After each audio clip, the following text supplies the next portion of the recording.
క్రైస్తవులారా, దేవుని పిల్లలారా ఏం చేస్తున్నారు? ఆలోచిస్తున్నారా? ఆలోచించాలి. ఆలోచించకపోయారో ఒకసారి మీకు చివరికి చూపిస్తాను చూడండి. ఎస్తేరు గ్రంథం. ఒక భయంకరమైన పరిస్థితి వచ్చేసింది. మొత్తం ఇశ్రాయేలుని చంపేయాలని చట్టం పెట్టేశాడు. ఒక అధికారి, ఒక గవర్నర్, ఒక మంత్రి ఏం చేశాడో చూడండి. ఎస్తేరు గ్రంథం 4వ అధ్యాయం. ఎస్తేరు గ్రంథం 4వ అధ్యాయం, సరే 3వ ఎస్తేరు గ్రంథం 3 ఒకసారి చూడండి. 3వ అధ్యాయం 5, 6 వచనాలు.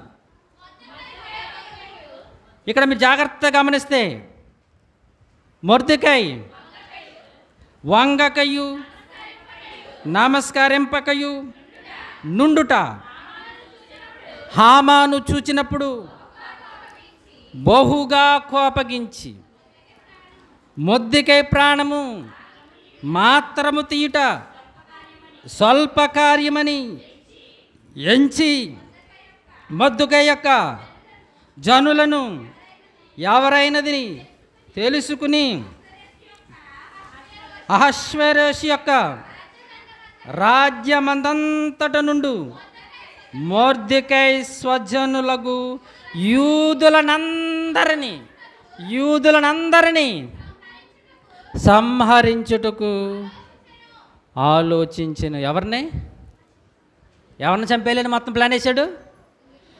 యూదులందరినీ, ఒక్కడిని కాదు, మొత్తం 127 సంస్థానాలు, అంటే 127 దేశాల్లో ఉన్న వాళ్ళందరినీ, ఈ 127 దేశాల్లో ఎవరైతే యూదులు ఉన్నారో వాళ్ళందరినీ ఒకే రోజున చంపేయాలి. మరలా వేరు రోజున కాదు, ఒకే రోజున ఈ 127 సంస్థానాలు ఉన్న వాళ్ళని అందరినీ చంపేయాలి. అందరిని బయటికి తీసుకొచ్చి నరికేయాలి అందరినీ. ఆయన ఒక చట్టాన్ని తీసుకొచ్చాడండి. ఎవడు? హామాను అనే ఒక దౌర్భాగ్యుడు. ఎందుకో తెలుసా? ఈయన ఇశ్రాయేలీయుడు, దేవుని బిడ్డ, ఎవరికి నమస్కారం చేయడు, యెహోవా దేవుడిని ఆరాధిస్తాడు, యెహోవా దేవుడిని పూజిస్తాడు. రే, ఎంత ధైర్యం నీకు! యెహోవా దేవుడిని పూజిస్తాడు, నాకు కూడా నమస్కారం చేయి, నాకు కూడా వంగు. నేను యెహోవా దేవునికి తప్ప ఎవడికి నమస్కారము, నా దేవునికి ఆరాధిస్తాను. బొట్టు పెట్టండి, వద్దయ్యా, వద్దు, ఏయ్ పెట్టండి రా అని భయంకరంగా తిడుతున్నారు వాళ్ళని. ఇక్కడ ఏం చేశారు తెలుసా? ఈ యొక్క మొర్దెకైని నమస్కారం చేయవా, నువ్వు వంగవా, ఎంత ధైర్యం నీకు! ఎవరురా వీరి జాతి? ఎవరు? వీడిని ఒక్కడిని చంపడం కదా, ఏం చేయాలి తెలుసా? మొత్తం జాతి అహష్వేరోషు ఆ పరిపాలిస్తున్న 127 సంస్థానాలున్న వాళ్ళ యూదులందరినీ ఒకే రోజున పోగు చేసి, మరలా ఒకే రోజున పోగు చేసి అందరిని వధించేయాలి. చట్టం ఆల్రెడీ రాసేశారు, ముద్ర వేసేసాడు, పంపించేశాడు 127 సంస్థానాలకి. పలానా రోజు, పలానా నెల, పలానా రోజు, పలానా టైంని మొత్తం యూదులందరూ ఏం చేయాలి? సంహరించాలి. వెళ్ళిపోయింది ఆజ్ఞ. వీళ్ళేం చేశారు? తెలిసే ప్రేమ దేవుని వర్లారా, చూడండి 4వ అధ్యాయం. ఏం చేశారు చూడండి. ఇంత భయంకరమైన ఆజ్ఞ, అందరు సంహరించేయాలి. రాష్ట్రం ఉండకూడదు, దేశం ప్రజలు ఉండకూడదు, జనాంగమే ఉండకూడదు అని చెయ్యగానే ప్రేమ దేవుని వల్ల వారు ఏం చేసింది ఒకసారి మీరు చూడండి. జరిగినది అంతయు తెలియగానే మొర్దెకై తన బట్టలు చింపుకొని, గోనె బట్టలు వేసుకుని, బూడిద పోసుకుని పట్టణమునకు మధ్యకు బయలు వెళ్ళి మహాశోకముతో రోదనము చేసి, ఏం చేశాడు తెలుసా? తన బట్టలు తీసి గోనె బట్ట వేసుకుని, బూడిద వేసుకుని, అయ్యో నా దేవా, నా జనాంగం అంతా, నా ప్రజలంతా, నా జాతి అంతా నాశనమైపోద్దని అండి. ఆయన ఏం చేశాడో తెలుసా ప్రేమిని దేవుని వల్ల? 3వ వచనం కూడా చూడండి. రాజు యొక్క ఆజ్ఞనియు శాసనమును ఏ సంస్థానమునకు వచ్చెను అక్కడున్న యూదులు ఉపవాసముండి మహాదుఃఖముతోను, ఏడుపుతోను, రోదనముతోను మునిగిన వారైరి. అనేకులు గోనెను బూడిదను వేసుకుని పడియుండిరి. ఎందుకో తెలుసా?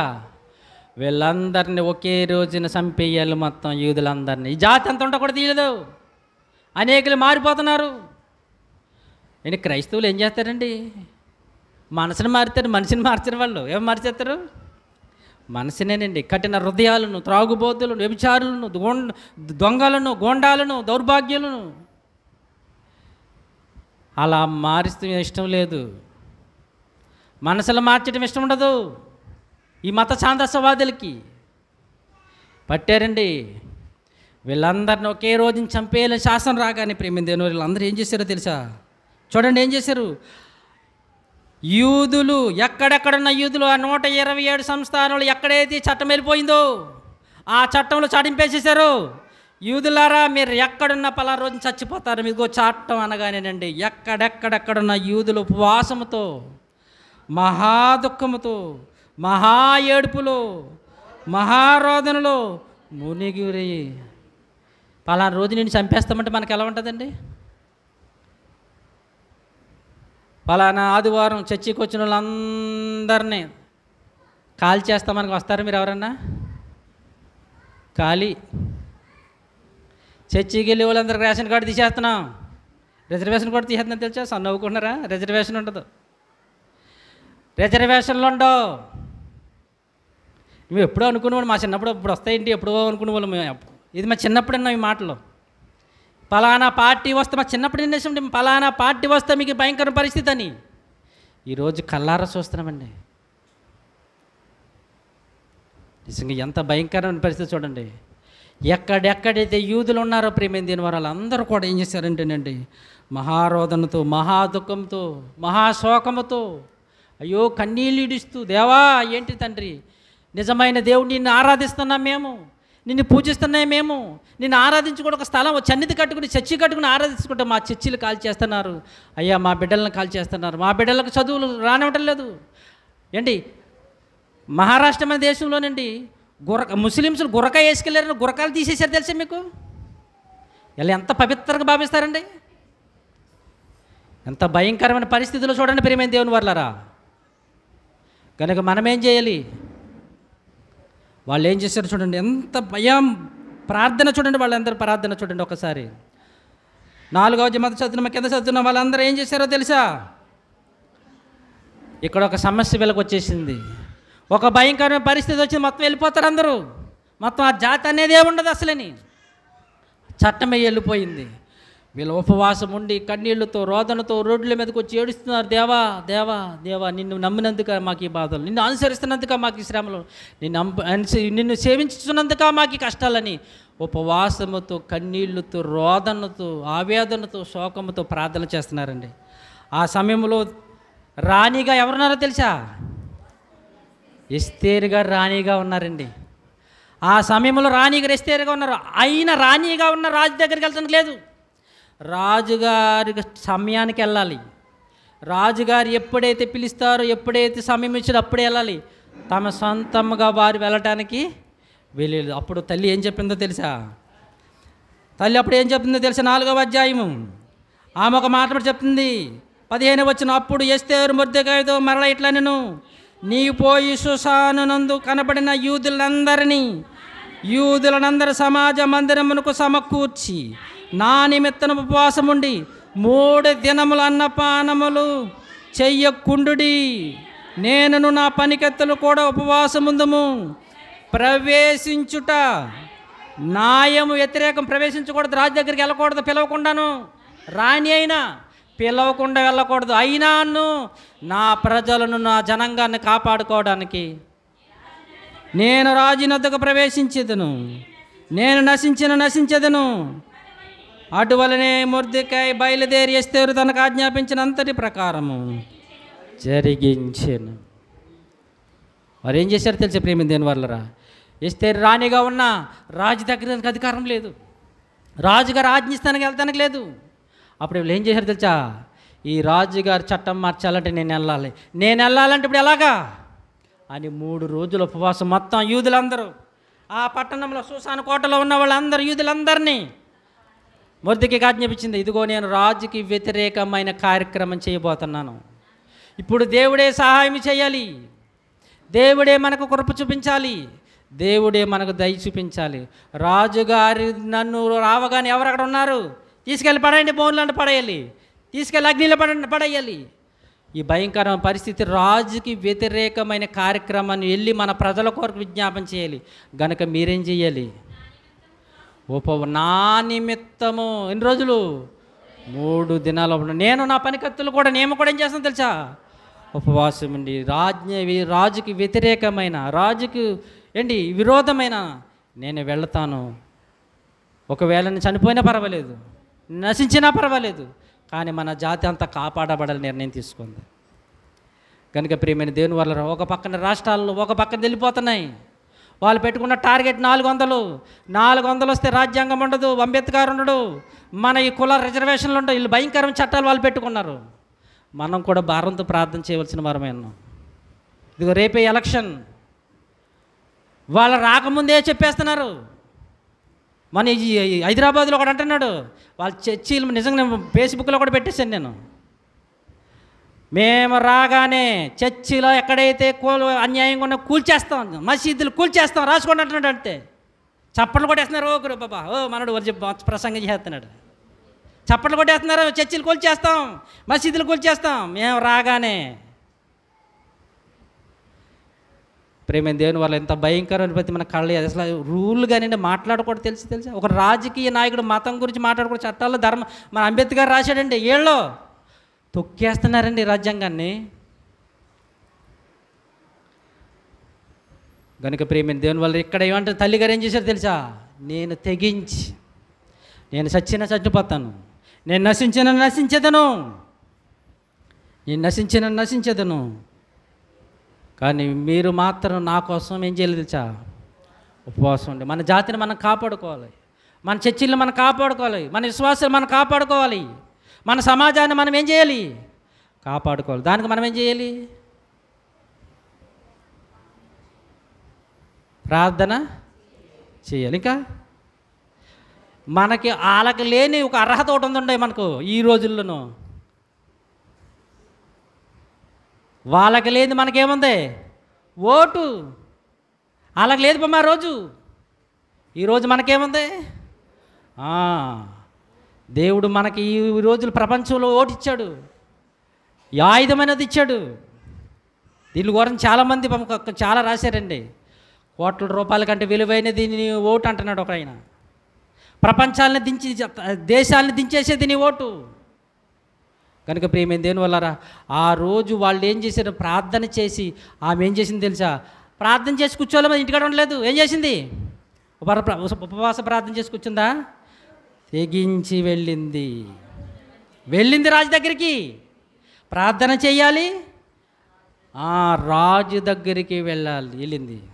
రాజు దగ్గరికి వెళ్ళి దేవుడు వెంటనే వాళ్ళ ఉపవాస ప్రార్థనకి, వారు పెట్టుకున్న మొరలకి దేవుడు నిజంగా ఆలకించి రాజుగారికి కరుణగల హృదయము, దయగల హృదయం పుట్టించి ఏం చేశాడు తెలుసా? రాజుగారి వెంటనే ఆ ఉంగరాన్ని ఆమె చూపించాడు అంటే చూపిస్తేనే వెళ్ళకూడదు. ఎప్పుడైతే చూపించాడో వెళ్ళి రాజుగారి దగ్గరికి వెళ్ళి, ఏంటమ్మా ఇస్తారా, మేము ఇలా వచ్చావేంటి, ఏం కావాలి అని అనగానే ఏడుస్తూ దుఃఖం కలదే అన్నప్పుడు, ఎందుకు నీకు దుఃఖం ఏంటి, నీ వేదన ఏంటి మనకు తెలుసు. ఆ రోజు జరిగిన పరిస్థితి అంతా చెప్పగానే దేవుడు వాళ్ళ మరలు ఆలకించి ఏం చేసాడో తెలుసా? 9వ అధ్యాయం ఎస్తేరు గ్రంథం 9వ అధ్యాయం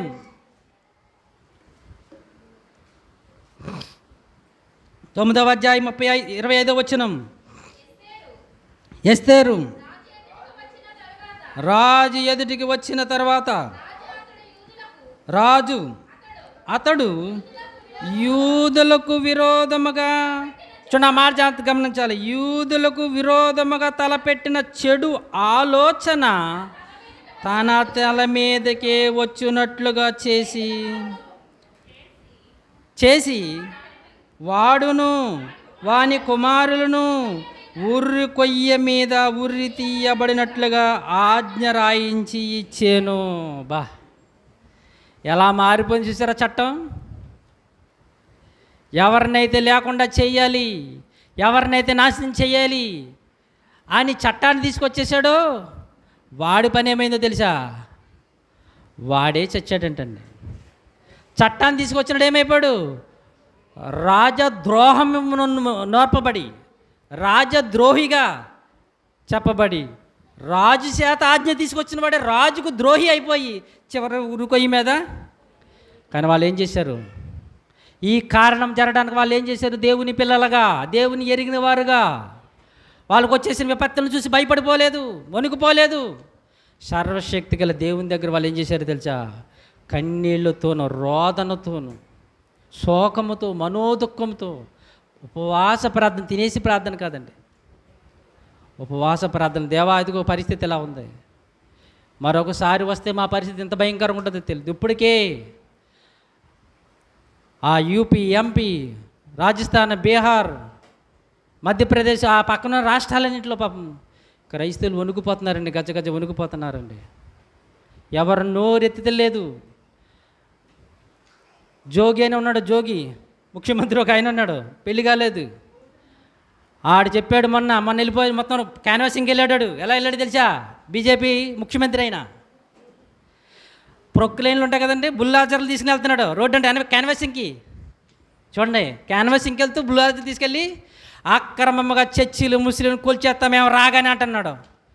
ఏంటి, ఎవరైనా క్యాన్వాసింగ్కి వెళ్తే మాకు ఓటేంటి, మీకు మేలు చేస్తామంటాడు. ఈడేమంటున్నాడు తెలుసా? మీ చర్చిలు, వాళ్ళ చర్చిలు, వాళ్ళ మస్జిద్లు కూల్చేస్తాం, మందే ఓటో వేసుకోండి అంటున్నాడు. నిజంగా న్యూస్ మీడియా ఎంత మొర్ర పెట్టుకున్న వాళ్ళకి మాత్రమండి. కొంతమంది పెద్దలు చెప్తుంటారు సామెత, ఎదుగుట విరుగుడు కొరకు ఏదో ఉంటుంది సామెత, నాకు రావట్లేదు అది. ఏంటండి అది? ఎదుగుట ఎరుగుట, ఎదుగుట, పెరుగుట విరుగుట కొరకేనంట. అంటే అలా ఎరిచిపోతున్నారు, పడిపోతుందంట. ఇలా భయం లేదు, న్యూస్ ఛానల్ అని భయం లేదు, సుప్రీంకోర్టు అని భయం లేదు, అసలు ఏ భయం లేదండి. అలా ఇంకా భయంకరంగా స్టేట్మెంట్లు ఇస్తున్నారు తెలిసి వాళ్ళు. ఎందుకంటే న్యూస్ చెప్తున్నారు, సర్వేలు చెప్తున్నారు, వాళ్ళే వచ్చేస్తారు, సర్వేలు చెప్తున్నారు. ఇంకా మాకేంటి ధైర్యం, ఏది కావాలో మా ఇష్టం అంటున్నాడు ఆయన. మా ఇష్టం, మార్చేస్తాం, మాకెవడ ఎదురు చెప్పేవాడు. కనుక ప్రియమైన మన 2 కార్యక్రమాలు మనం కంపల్సరీగా మనం చేయాలి. ప్రార్థన మనం చేయాలి కంపల్సరీగా. ప్రార్థన అనేది మొదటి మన ఆయుధం. తల్ల కిందలు చేసేసారు అధికారులని. చూడు అక్కడ ఏమైంది, చూడు, ఏ చట్టాన్ని యూదులందరూ నాశనం చేయాలని చట్టం తెచ్చేసి ముద్ర వేసేసాడు. వాడే రాజుకి విరోధి అయిపోయాడు, ఆడే ఊరుకొయ్యి మీద చచ్చాడు. తర్వాత విజయం ఎవరికి వచ్చింది? ఏ కన్నీళ్లతో, రోదనతో ప్రార్థన చేశారో వాళ్ళ ప్రార్థనకు ప్రతిఫలం. చేయకపోతే రాదండి. దేవుడు కూడానండి, ఆ ఇశ్రాయేలీయులు మగబిడ్డలందరూ నదిలో పడేయండి, చంపేయండి అనగానే వాళ్ళందరూ ఏం చేశారు తెలుసా? ఎక్కడికి వెళ్ళింది తెలుసా? వాళ్ళు మనం పైకి తాగుతుందంటారా? దేవుని సన్నిధికి చేరని ఉందరు కమ్మకాండంలో. ఎక్కడ చేరిందంట? పరలోకం. దేవుని సన్నిధి ఎక్కడుంది? పరలోకంలో చేరిపోయింది. వాళ్ళ మొరలు, వారి నిట్టూర్పులు, వారి నిట్టూర్పులు చేరిపోయినాయి. ఏంటి, అలా ఒక్కసారి మనం కొత్త నిబంధనకు వస్తే, కొత్త నిబంధనలో కూడా ఏం జరిగిందో తెలుసా? ఏ యేసుక్రీస్తును వెంబడించి ఏ యేసుక్రీస్తు గురించి ప్రకటిస్తున్నారో వాళ్ళకు కూడా ఎటువంటి శ్రమలు, భయంకరమైన ఇబ్బందులు వచ్చినాయో తెలుసా? చూడండి, 2 మాటలు చూసి ముగించుకుందాం. అపోస్తల కార్యములు. ఏ దేవుని నమ్మితే చూడండి, ఆ రోజు వాళ్ళు ఎలాగ చట్టాలు, శాసనాలు చేశారు. చివరకు కూడా కొత్త నిబంధనలో కూడా ఎటువంటి పరిస్థితులు, యేసుని నమ్మిన వారికి, యేసుని అనుసరిస్తున్న వారికి, యేసు గురించి ప్రకటిస్తున్న వారికి ఎటువంటి పరిస్థితులు. అపోస్తల కార్యములు 4:17లో మీరు చూస్తే ఏమని ఆజ్ఞిస్తున్నారు చూడండి, చట్టం చేస్తున్నారు చూడండి. అయినను ఇది ప్రజలలో ఇంకా వ్యాపింపకుండానట్లు ఇక మీదట ఈ నామమును బట్టి ఏ మనుషునితోనైనా మాట్లాడకూడదు. ఏమంటున్నాడు తెలుసా? యేసుక్రీస్తు గురించి ఎవరికి ప్రకటించడానికి వీల్లేదు. ఇప్పుడు అదే అంటున్నారు, బయటికి వెళ్ళి ప్రకటిస్తుంటే మాకు రాజ్యాంగం ఇచ్చారండి, అంబేద్కర్ ఇచ్చారంటే ఎవడమిగా వచ్చిందే? యేసు నామమును బట్టి మాట్లాడకూడదు, బోధింపకూడదు. మాకు రాజ్యాంగం ఇచ్చిందంటే ఎవడో మీ రాజ్యాంగం ఇచ్చింది, పోండే, మళ్ళీ వస్తే మేము రాజ్యాంగం కూడా ఏమైనా తొక్కేస్తామన్నారు వీళ్ళు. ఇప్పుడు వాళ్ళని తొక్కే పరిస్థితి మనకు వచ్చింది కదండి. ఇప్పుడు మనకు వచ్చింది వాళ్ళని తొక్కే అదృష్టం. కనుక ప్రియమైన దేవుని వాళ్ళు అంటున్నారు, యేసు నామముని బట్టి ఏ మనుషునితోనైనా మాటలాడకూడదని వారిని బెదరపెట్టవాలనని, అప్పుడు వారిని పిలిపించి మీరు యేసు నామముని బట్టి ఎంత మాత్రం మాటలాడకూడదు, బోధింపకూడదని ఆజ్ఞాపించినారు. మీరు యేసుని బట్టి ఎవరితో మాట్లాడతాకు వీల్లేదు. ఆయన వీళ్ళు ప్రకటిస్తూ ఊరుకుంటారా? 8వ అధ్యాయం 1వ వచనం. ఆయన వీళ్ళు ప్రకటిస్తున్నారని ఏం చేశారో తెలుసా? ఆ కాలమందు యెరూషలేములోని సంగమునకు గొప్ప హింస, దొరికినట్టు చావు కట్టేస్తాం. ఇంతకీ ఎవరికండి ఏం చేశారని వీళ్ళు? దొంగతనం చేశారా? పక్క వాళ్ళు ఆస్తులు దోసేసుకున్నారా అండి? పక్కల పొలాలు దోసేసుకున్నారు వీళ్ళు? బంగారం దోసుకున్నారా? అయ్యో అదేం కాదండి. యేసుక్రీస్తు దేవుని కుమారుడయ్యా, ఆయన నమ్ముకుంటే పరలోక రాజ్యం వెళ్తావా అంటే వీళ్ళకేంటి ఏదో ఇసమెట్టిచ్చినట్టు ఫీల్ అయిపోతున్నారు. వీళ్ళ ఒంటి మీద అయితే కిరసనాలేసి అంటించేసినట్టు ఫీల్ అయిపోతున్నారు ఏంటి వీళ్ళు? యేసుప్రభు దేవుని కుమారుడయ్యా, ఆయన నమ్ముకుంటే పరలోకమని అంటే వీళ్ళు ఏం చేస్తున్నారు తెలుసా? ఆ కాలమందు యెరూషలేములో గొప్ప హింస కలిగినందున అపోస్తలులు తప్ప అందరూ యోదయ సమరయ దేశములకు చెదరపోయిరి. 12వ అధ్యాయం 1వ వచనం. చదిరిపోయి ఏం చేశారో తెలుసా? కాగా దాదాపు అదే కాలమందు ఏ రాజు అయిన హేరోదు సంఘపు వారిలో కొందరు బాధ పెట్టుకు బలాత్కారంగా పట్టుకుని యోహాను సహోదరుడైన యాకోబును ఖడ్గంతో నరికేశాడండి. బెదిరి పెట్టారు, మాట్లాడద్దు, చెప్పొద్దు, వినలేదు. గొప్ప హింస కలిగి చేశారు, వినలేదు. వెంటనే ఏం చేస్తా? అపోస్తలుడు యేసుక్రీస్తు శిష్యుడైన యాకోబుని ఖడ్గంతో నరికించేశారండి. తెలుసా ఎందుకు? క్రీస్తు సిరా బెదరి పెట్టారు, హింస కలిగి చేశారు, చంపేస్తున్నారు. వాళ్ళు ఇచ్చే ఆయుధాలు ఇదేనండి. వింటున్నారా? మానేయండి, సైలెంట్గా మా దగ్గరికి వచ్చేయండి, మాలోకి వచ్చేయండి, మూటముళ్ళు కట్టేసుకోండి. ఏం లేదు, మీ చర్చిలు తలెత్తడం అంత మాత్రమే లేదు, మీ తలకాల నరికి మీ చర్చిలకి వేలాడదీస్తాం మేమంటే ఏమంటాం అనుకున్నారు. ఆ రోజు అపోస్తలులకండి, క్రీస్తు శిష్యులకి అదే బాధ. బెదర పెట్టారు, వినలేదు. హింస కలిగి చేశారు, వినలేదు, చంపేశారు. కానీ సంఘం ఏం చేసిందో చూడండి. 5వ వచనం. పేతురు చెరసాలలో ఉంచబడెను. సంఘమైతే అతని కొరకు అత్యాశక్తితో దేవునికి ప్రార్థన చేయొచ్చుండు. వాళ్ళకున్న ఆయుధం అదేనండి. మనకి ఆ రోజున వాళ్ళకి ఆయుధాలు ఓట్లేవు దించేయడానికి. వాళ్ళకున్నది ఆయుధం ఏంటి? ప్రార్థన. వాళ్ళకున్నదేంటి? దేవా, నీ భక్తుడైన యోహాను గారిని చంపేశారు. తండ్రి, నీ భక్తుడైన పేతురు గారు చెరసాల్లో వేసేసారు, రేపో మాప చంపేస్తారు నాయన. దేవా, నీ సంఘం ఎంతో కన్నీళ్లతో, ఎంతో రోదనతో, ఎంతో భారంతో ప్రార్థన చేస్తుందంటండి. మన దేశ పరిస్థితి బాగోలేదు, మన రాష్ట్ర పరిస్థితులు కూడా బాగోలేదు. వాళ్ళకి ఈరోజు ఎవరో ఒకరు క్రైస్తవుడుగా ఉన్నా ప్రార్థన చేసుకున్నా అతను మాట చల్లటం లేదు. పాస్టర్లకు 5,000 వేసారని మాకు అందరికీ ఒకసారి 5,000 వేసారండి. 5,000 పాస్టర్లకి. వెంటనే ఒకళ్ళు లేచిపోయి ఎవడు సొమ్ము ఇచ్చేస్తారు 5,000 పాస్టర్లకే అని వెంటనే కోట్లు వేసేసారు. అంతే, దెబ్బ కాపేశారు. ఎవడో 5,000 ఇచ్చేది, ఎవడు సొమ్ము ఇచ్చేస్తారు 5,000 పాస్టర్లకే, కోర్టులో పడేశారు. అప్పటి నుంచి మానేశారండి. ఒకసారి ఇవ్వడగానే ఇటువంటి భయంకరమైన మనుషులు ఉన్నారండి. మన దగ్గరకు వచ్చి ఇప్పుడు అమ్మ బాబు అని కాళ్ళు పెట్టుకుంటారు, ఇప్పుడు రేపొద్దున మన పీ కట్టుకుంటారు. ఇప్పుడు కాళ్ళు పెట్టుకుంటారు, రేపొద్దున్న పీ కట్టుకుంటారు. ప్రార్థన చేసుకుందాం.